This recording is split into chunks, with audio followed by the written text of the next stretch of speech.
Katargam police સ્ટેશનમાં નોંધાયેલ રિક્ષામાં પેસેન્જરની થયેલ રોકડા રૂપિયાની ચોરીના ગુનામાં વોન્ટેડ રીઢા ગુનેગારને ઝડપી પાડતી સુરત શહેર ક્રાઇમ બ્રાન્ચ. સુરત શહેર હદ વિસ્તારમાં કોઈ અનિચ્છનીય બનાવ ન બને તે હેતુથી સુરત શહેરમાં નોંધાયેલ ગુનાઓમાં રીઢા વોન્ટેડ આરોપીઓને ઝડપી પાડવા સુરત શહેર ક્રાઇમ બ્રાન્ચની અલગ અલગ ટીમો ઉપરી અધિકારીશ્રીના માર્ગદર્શન હેઠળ આરોપીઓને પકડી પાડવા વર્કઆઉટમાં હતા.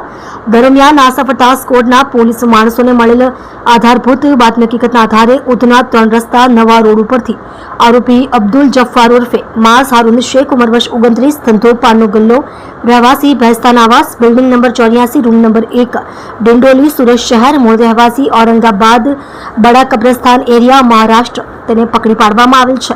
મજકૂર આરોપી નીચે મુજબના ગુનામાં વોન્ટેડ હોય તેની વિરુદ્ધમાં કાયદેસરની કાર્યવાહી કરી આરોપીનો કબજો કતારગામ પોલીસ સ્ટેશનમાં સોંપવા તજવીજ કરેલ છે.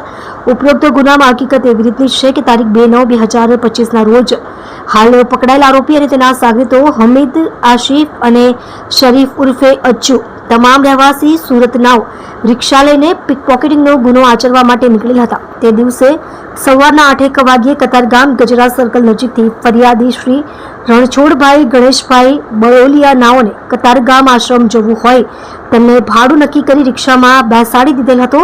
ત્યારબાદ ચાલુ રિક્ષામાં ધક્કો મૂકી કરી ફરિયાદી શ્રી નજર ચૂકવી તેમના પેન્ટના ખિસ્સામાંથી હાલ પકડાયેલ આરોપીએ રોકડા રૂપિયા 25,000 ચોરી કરી લીધેલા હતા. જે કામ થઈ ગયા બાદ એકબીજાને ઇશારો કરી ફરિયાદી શ્રીને વચ્ચે જે રોડ ઉપર ઉપાડીને નાસી ગયેલા હતા.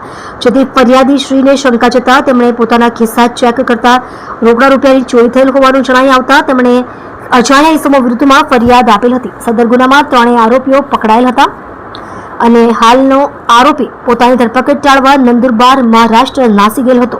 જે આજરોજ સુરત શહેરમાં આવેલ હોવાની મળેલ બાતમી હકીકતના આધારે તેને પકડી પાડવામાં આવેલ છે.